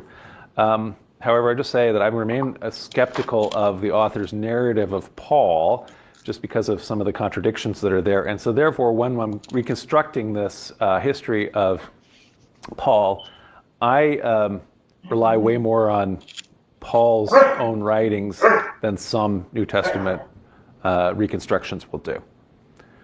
So let's go to the writings of Paul, and then also what we might call the pseudo-Pauls. Pay attention to this, because this is where I'm I'm trying to get it big on the people screen that are here. writing in Paul's name. And so we have here kind of across the top in the yellow, these are the ones that pretty much all scholars agree are authentic writings of Paul. So there is a lost Zeroth letter to the Corinthians. We know about that as authentic because in the later authentic letter, first letter to the Corinthians, Paul talks about when I last wrote you. And so that never made it into the canon, but it is a letter that presumably Paul wrote that we don't have. Then First Thessalonians, Galatians, 1 Corinthians, Philippians, Philemon, Second Corinthians, which might be a composite of a couple Paul letters, and then Romans. So those are ones can be pretty confident about. Scholars have mixed views on Colossians and Second Thessalonians. And then I think most scholars think Ephesians, 1st and 2nd Timothy, and Titus are probably not written by Paul because they contain too many anachronisms and are reflecting a development in Christianity post Paul's death. And then finally, there's a lot of other people sometimes are upset that any of the letters are disputed, and they say, well, why would anybody have done this and write in Paul's name and pretend to be Paul? Well, we have a whole bunch of other letters from antiquity, from the 2nd century and a little later, where people are doing just that, which nobody believes Paul wrote. So we have another book of Acts, the Acts of Paul and Thecla, his female missionary companion who is still viewed as a saint in the Eastern Orthodox Church. We have a Coptic apocalypse of Paul, a Greek apocalypse of Paul, a prayer of Paul, a letter to the Laodiceans. We have a third letter to the Corinthians, and then we have a whole back and forth of letters that Paul and the philosopher Seneca are writing, which are interesting, but absolutely not not authentic. So the name of this video is Why Paul Churches Won. And if you watch What? that video, I put the What's the name of the author? yeah, so you mean the guy that's doing the Yeah, what's the name of that gentleman? yeah, so this is, let me get his name here. This is from Center Place. And I had his name earlier. I don't know if I got it from here. I think I went to the Center Place lecture. But you can verify all this stuff too. I don't want to spend. Yeah, but what's the name of this guy? Him? That's what I'm telling you. I have to go look that back up. The link is in the comments, so you can check that later if you like, Victor. Yeah, and then all of these sources you can look in different sources, not just this guy's video. He just does a really good job of breaking down how Paul's church won out from the Jerusalem church early on, and it kind of shows you why he did what he did, how it worked, and all of that. And this is all based on consensus of scholarship, not just one guy saying this. I don't know that you're saying that, and he's saying that. I would have to see because. That's fine. That's fair enough. But yeah, because I need you remember the reason I brought that video up is you asked for can you give me another explanation for why he would do what he did? Why would he be persecuting the church one minute and then converting over to the next minute and becoming one of Jesus' biggest champion? And I'm just saying that's one reason. A self-proclaimed apostle. Right, a self-proclaimed apostle. We got a lot of power, a lot of support built up, dozens of churches throughout the Asia Minor and so forth. And what was his reward? And his reward was he got killed at the end. At the very end, he was probably killed, most likely. But so were a whole lot of different. That doesn't prove that Jesus actually was resurrected, though, Victor. That just means that he was fighting for something that he believed in or that he wanted to promote. Okay, well, this is where, we look at a court case and we got to analyze, and you guys got to be the judge. And for you to say, listen to what I'm saying, and for you to say that he died willingly, and this guy literally saw Jesus Christ. These guys was a devout Judaist. In a vision, allegedly. No, he saw the risen Christ. He said it many times. He saw it in a vision. No, he saw the risen Christ. And the witnesses only heard the voice of Jesus, and he went blind. He went blind for a purpose, because he saw the light, because Jesus was shining. So you don't go blind on a vision. Not that I know of. Do you guys know of a historical record that? Blind does. Well, in that case, you do go blind when you directly look into the sun. Right, but he wasn't looking into the sun. How you know that? I'm going by what the records show. So The when you record. say he was looking into the sun, do you have a historical record that he probably was looking into the sun? No, but I'm telling you that if he went blind because the light was that bright, the only thing that you can look at with your eyes and actually go blind from is the sun. Okay, but he was And not looking at the sun. he said he saw the risen sun. What if it was actually the sun, sun? The risen sun. Yeah, but are you trying to Yeah. apply the mythology, the mythology claims of the gods, the rising gods, and Thor calling being called Thursday and all of that? I'm saying to you, how do you know for a fact that he was not speaking of the risen sun as in sun? How do you know that for a fact? Because we have the writings of Paul. I mean, unless you have, can you provide another writings But that he was looking at the sun? Is there another writings in the historical records that Paul could have been looking at the sun? Okay, well, but I mean, there's that's just his writings. That's what he said. And this is, and yeah, that's fine, but that's what we're But that's establishing. but That that's all we that have. That's all we have. what do you mean that's and all this we is have? why Scott brought up the presentation by that gentleman, link in the comments, is because uh, scholars, different religious scholars, have analyzed the writing, like the type of language, and the speech, or the textual, like, mannerisms. Style. Yes, the style of writing, within these different It books was it was that di- were it was different from allegedly, Paul's.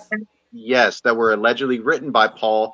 They were broken down into several categories. The first category, which encompasses the first several books, were almost certainly written by Paul, and scholars can agree. Yes, the writing style matches, that we can say with a high degree of certainty that these were written by Paul. The next group is there's a couple books that were possibly written by Paul, but there are some, slight differences that cast a little bit of doubt that there's a small chance that they were not written by Paul. The next grouping was, Definitely.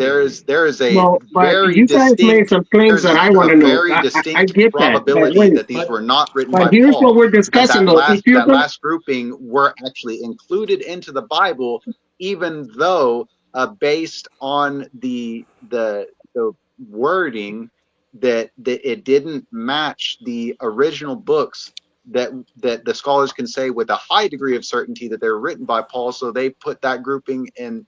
It's probably not written by Paul, but there's still a possibility that it was, but it's more likely that they weren't. Those are still included in the Christian Bible.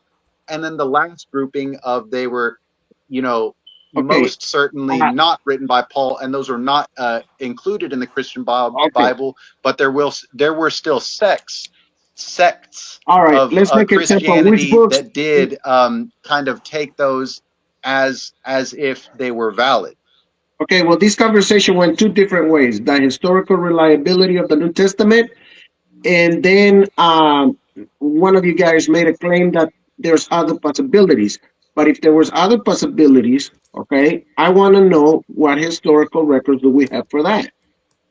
I mean, according to historical records, um, yeah, like Jesus, okay, We so don't are have you none. Jesus' asking? Are character you So was asking? the, not the Are you? question historically is here, significant. but So listen, other than the Bible, there is hardly a mention of Jesus, oh boy, Jesus of Nazareth. okay, That's give me 1 second, It's just 1 second. Watch almost what's going on here. exclusively the I Bible haven't that read, says anything about it.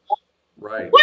No, man, look, No, contemporary I'm is for the real. Like, yeah. The thing is aside from the that Bible, the Jesus character was not really historically significant.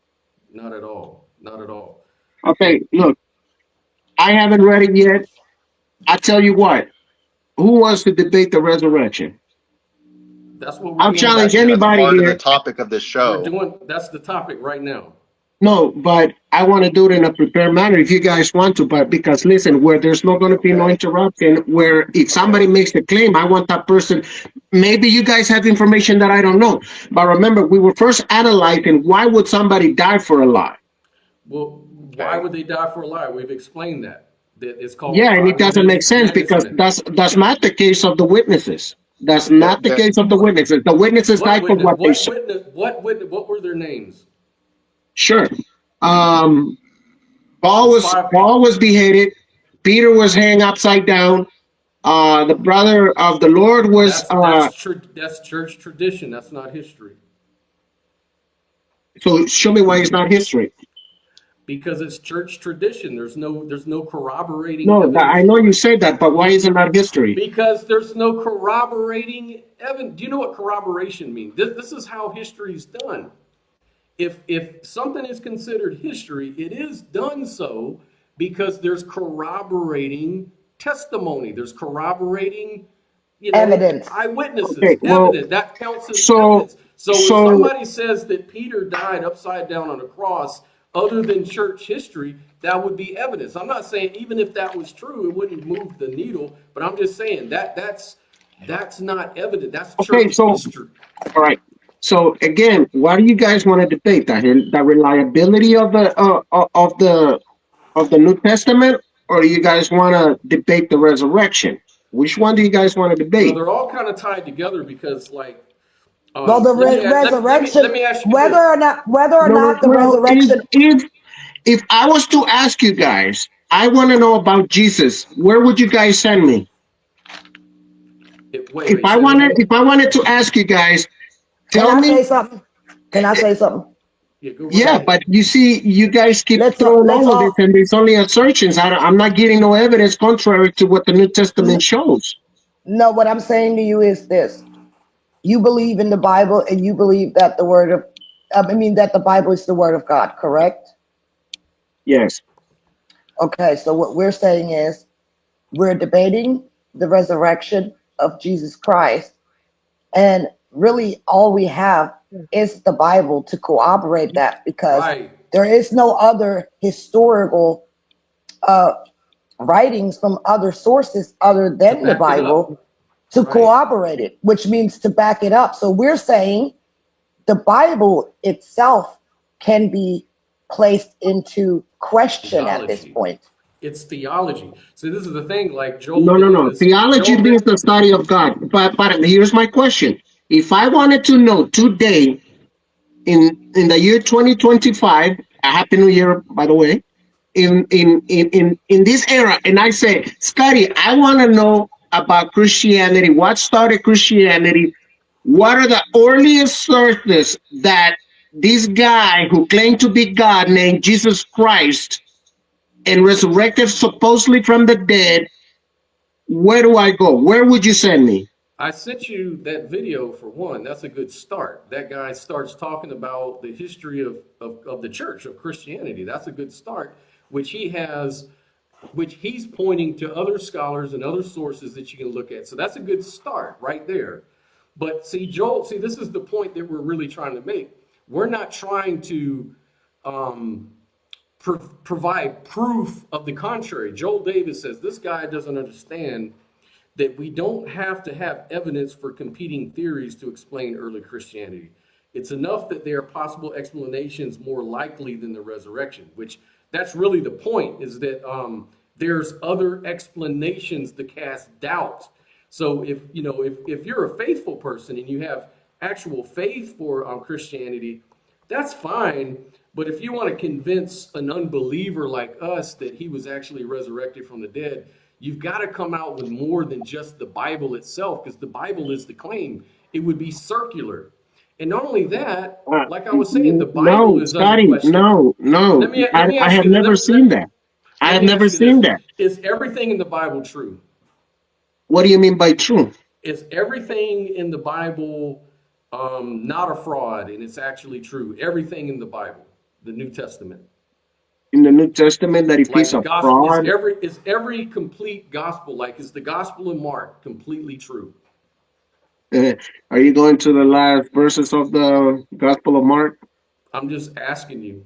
Do you think that This is okay. do you think the Gospel of Okay, Mark, listen. not only, This is a good.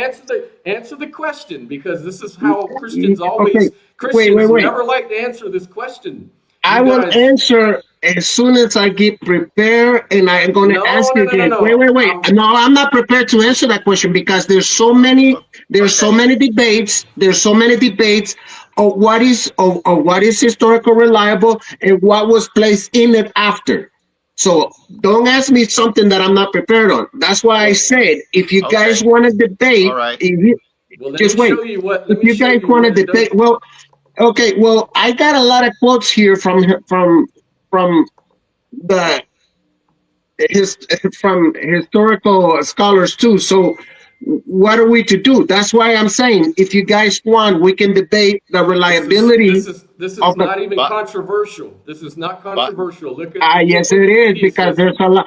Okay, Marx. can you put Wait. Let's not run from the question. Here, let's I'm look not at running. Mark. Let's look But at but Mark you 6. changed Hold topics, on. so now we're No, so that's why I was asking you. We're gonna are we?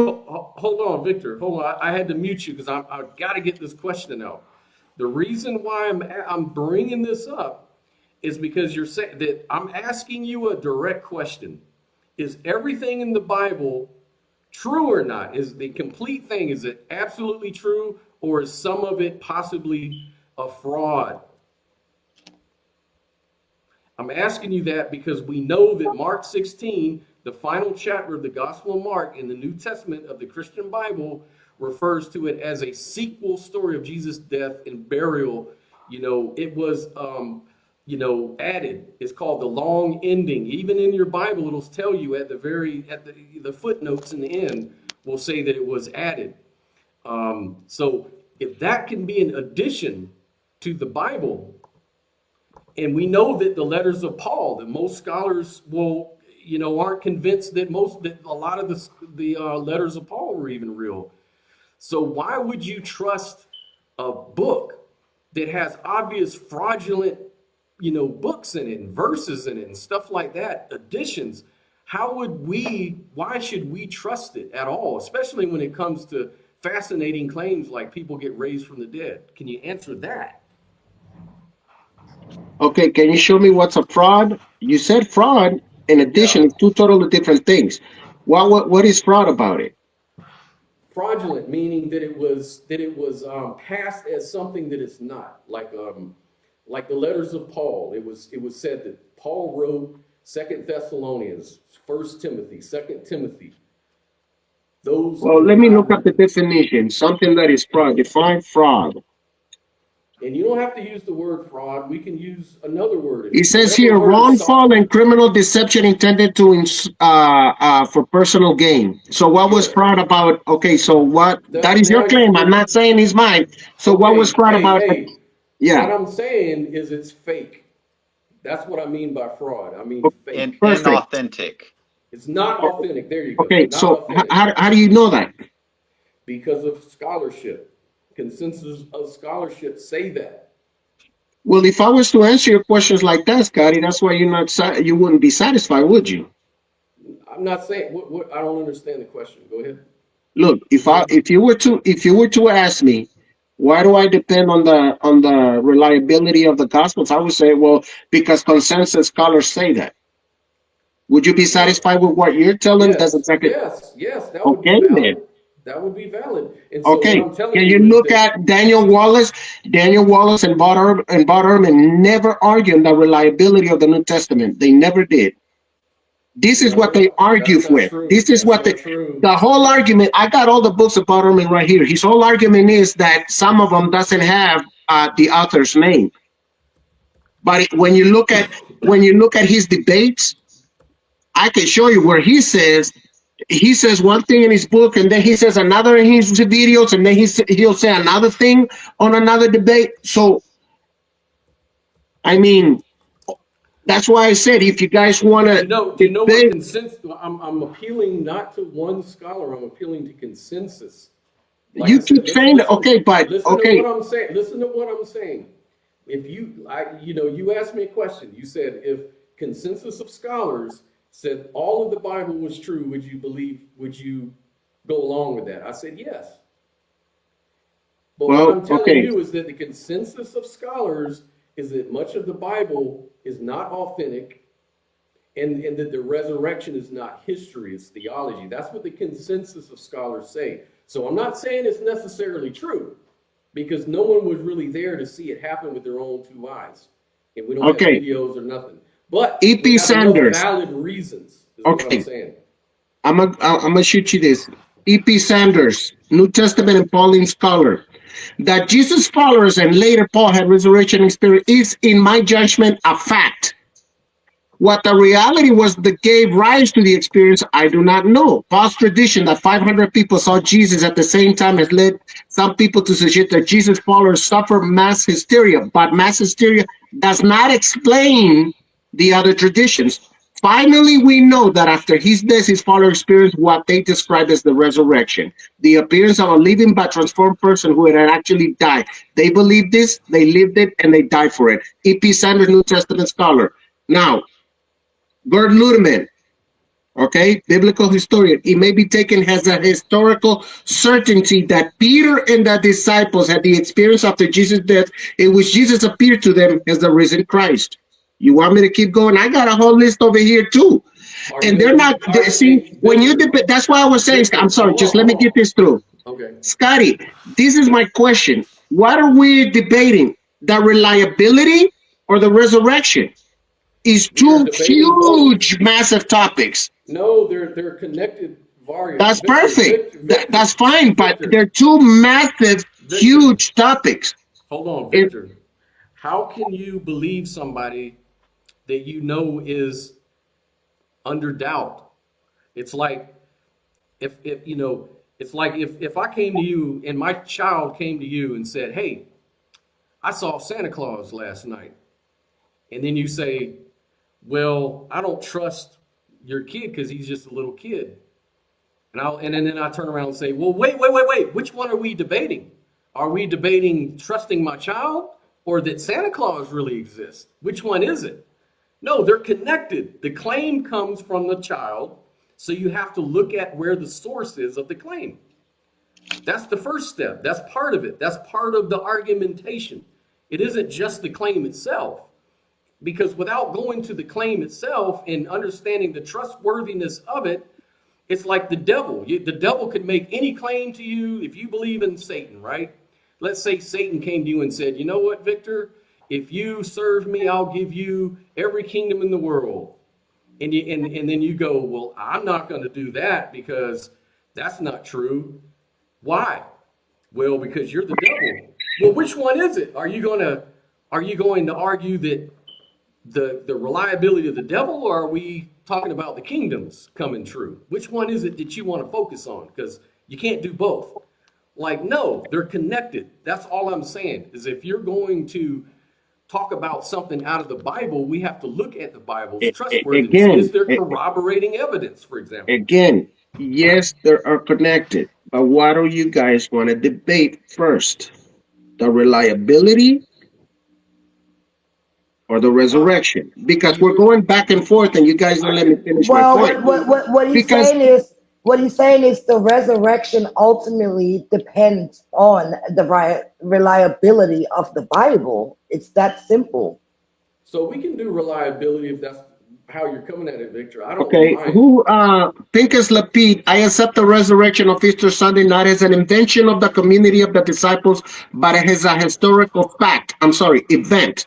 If the resurrection of Jesus from the dead on that Easter Sunday were public event, which had been made known, not only to the 530 Jewish witnesses, but to the entire populations, all Jews would have become followers of Jesus.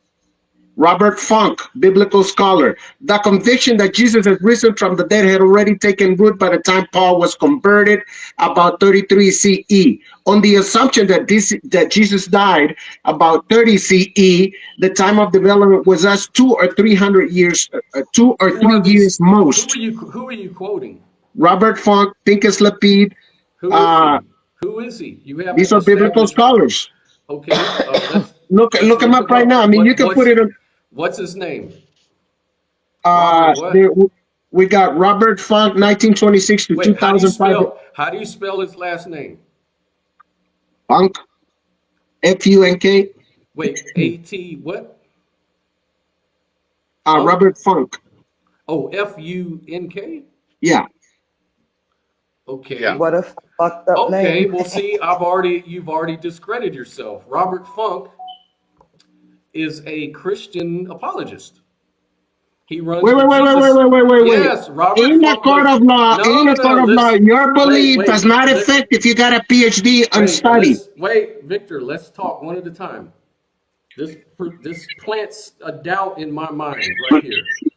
Robert Walter Funk was an American biblical scholar and founder of the Jesus Seminar, nonprofit Westar Institute, and apologist.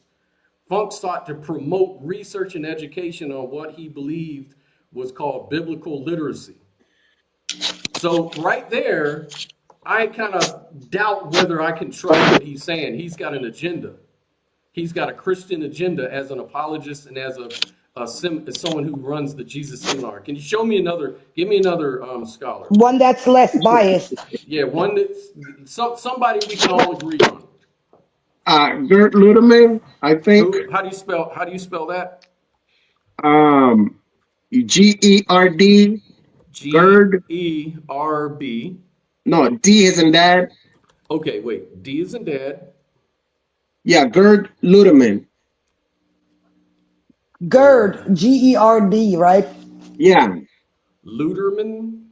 Yeah, L-U-D-E-M-A-N-N. Okay, let me look at this guy. Lundeman. All right, so Gerd Luderman was a German biblical scholar and historian.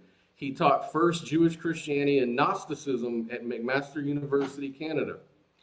Luderman was appointed chair in New Testament Studies and Evangelical Theological Faculty at the University of Gothenburg.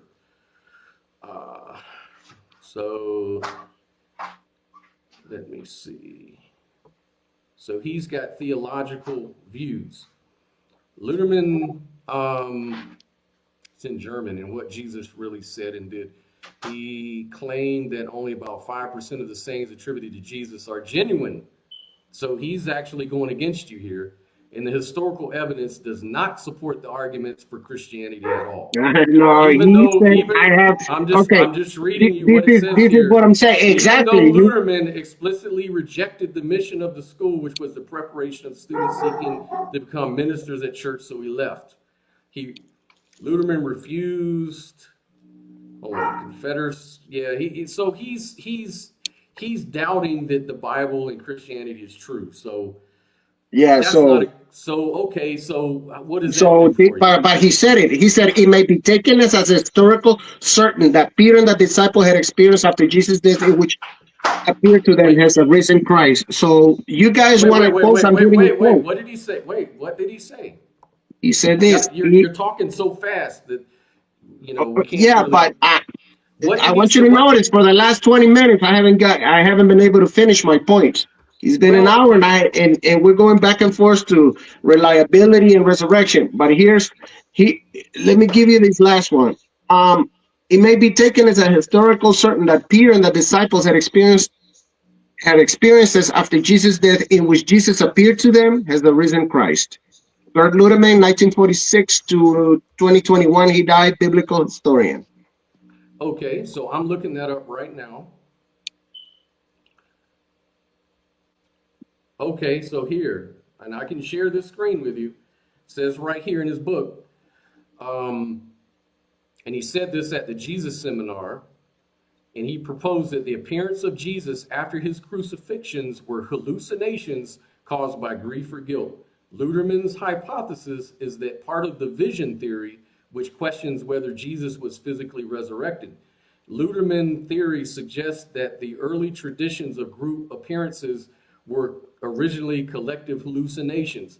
He believed that the Gospels later added details to the story, such as Jesus eating with the disciples, in order just to strengthen the case for the resurrection.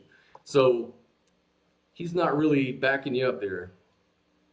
His quote explains it. Now, that's what I said. Contradicting himself then. Maybe that quote is misquoted. Maybe that quote is misquoted, and you may want to check. Yeah. You may want to check out you may want to check out the source of the quote, because it may not even be his quote. Okay, so here's what I'm saying, Scott. Everything I present, okay, even though I'm presenting you biblical scholars, just because they're Christians, you're saying is unreliable or is biased. So here are my questions to you guys. If I present to you a case of science, one group that is Christian and one group that is atheist, does it matter as long as they both know science? As long as it's not propaganda. See, the thing about religion. No, but just answer the question. Does it matter if both their study and professional? Does it matter what anybody believes as long as they can prove that they are scientific? As long as they can prove it, I'm all. So why were you telling me that one of them is biased? Because it is. It says right there that he's a Christian apologist. That's what they do. But he's a professional in that field. It doesn't matter. He's a professional in that field. But then I don't think you understand the difference between a method like science and a method like theology. No, I just gave you an analogy. Theology is to promote a belief. And if these guys are in the business of promoting a belief, then it's no wonder that they would say what's history and what's not history. I don't trust them. So why would I trust an atheist then? You shouldn't. You should trust the evidence. Then let's throw away all the historical facts then. No, you don't have to do that if you go by evidence. You want to throw the baby out with the bathwater? Right. You don't want to do that. That's not right. But that's what you're basically saying. No, I can't depend on atheist scholars, and then you can't depend on Christian scholars, so let's just throw the thing away then. What are we doing? I mean, all I can tell you is that in a court of law, if they say, can a scientist please stand up? So 3 scientists stand up. If you're a Christian, you better not stand up. Is that gonna be done in a court of law? No, it's not. Here's an example. What the person is asking is, Victor, hold on. Here's an example to set you straight. I believe the evidence, regardless of who it comes from. Here's an example. The Human Genome Project has proved the genetic link to backup evolution by natural selection. I'm not trying to change the subject, but I'm just trying to say something. Guess who the president of the Human Genome Project is? An evangelical Christian. Okay? So despite the fact that he's a Christian, I trust his work. I trust his work because here's the thing. He's not letting his religion get in the way of his science. But if he was an apologist, if he was somebody who has an agenda and runs a seminar for teaching people how to think about Christianity through scholarship, I have a problem believing him. Now, I'm not saying that he's necessarily, I won't throw it out. I'm just saying, I'm just asking for other sources besides Christian apologists. I'm just testing you. Where are you getting your information from? That's what the question was. Like I said, we can do a formal debate, Scotty. Okay. I'll be happy if any one of you guys want to do it. Who wants which topic? But let's pick one topic because remember, we only have when we debate, Scotty. You know, it's only 1 hour and it's so much information to give. I know, so much. It's so much. It's so much, and to be honest, maybe we do Bible. Maybe we do reliability of the Bible. Yeah, because we're jumping back and forth, and it's so much. Yeah. And to be honest, so much. You're right. So let's do that. Let's set it up for maybe 2 weeks from now. Give you a chance to study, and me too. And we can talk about, we can debate reliability. Does that sound fair? Okay. And here I'll make a point. Let's use a standard. Yes. I'm not just going to say, well, look what my scholar says, and then what we'll do is, I think I have the book here, the standard methods of historical. I don't know if it's a historical document, if authentic, and what methods they use, because there's a rumor that on the book "Did Jesus Existed?" Bob Ehrman argues that Jesus exists, but his methods are different from Oxford University. So I want to find out about that because I'm curious about that. You know what I mean? Okay. So he uses his own personal methods. For me, I'll take whatever sources you have. I just, I'm gonna also present my sources, and we'll go at it that way. But look, we're at the 2 hour mark, Victor. I think we did everything we meant to do and then some. So I'm really happy about our show. And We had a and lot next, of views, man. We had a lot of views today, and yeah, and and, and you're right. You made me famous, man. So let's keep it going, man. In a couple of weeks, we're gonna do it again. Okay. okay. So next time the discussion is you guys wanna talk about the reliability of the New Testament, right? Yeah, let's do that. Let's do Yeah. that. Let me What do you think, let me. Sophia? Okay. Hey, thank you What do you guys. guys think? Okay, Victor, Me, man, we'll see you around, brother. Thank, All right. thanks Thank for you joining guys. Have a us. good day. Hey man. All right, Thank you. you got it. All right. So yeah, we packed a lot of stuff in today. What do you think, Sophia, about that whole conversation? I don't care to be a part of that debate, debate, because to me it's absolutely redundant. I can't believe Yeah, that we're even here discussing this. So I'm gonna leave that up to y'all. I don't care to yeah. join that insanity. Um, so What is There it were about some like? things, Yeah, there were some points that I wanted to bring up that frankly we just didn't have time for. But I look forward to continuing this and just having a little bit of preparation. If he's going to prepare his sources and his experts, then we can kind of collaborate on that. And if he's willing to share his sources of the things that he's going to use to support his stance, then I believe we should do the same of share the sources that we're going to use to support our stances, so that we can like have really the most sound and like strong form of our arguments going into it. it's just really hard sometimes to have certain conversations because the bloviation level gets so high the Mhm. that thing it's is, hard to And really stick to the the point. You thing know what I is, mean? A Christian apologist is not ever going to accept anything that's outside of the Bible, The Bible. Bible shit, and they're going to always say that their sources are just as credible, even though it's fucking biased as fuck. And oh well, they are the ones who don't accept science, don't accept actual history. So what's the fucking point here, man? I mean, well, yeah, like Joel Davis says, yeah, Victor doesn't strike me like the kind of person I'd want to really have a debate with either. I'm sure he's a nice guy. He's a nice So, guy, all right. yeah. well, I think that I can contribute something next time that I'm not going to focus too much on arguing it from the perspective of somebody who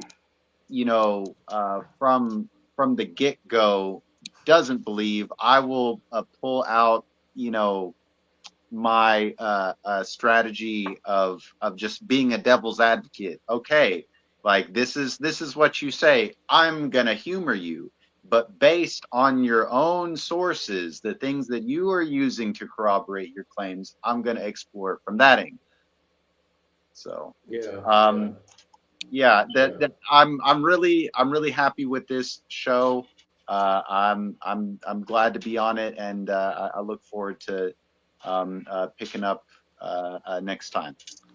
Yeah, man. I had a great time. I mean, we covered the material we went. I love the new setup. I like how we're just floating on the spirit plane. And we will. That's what I'm saying.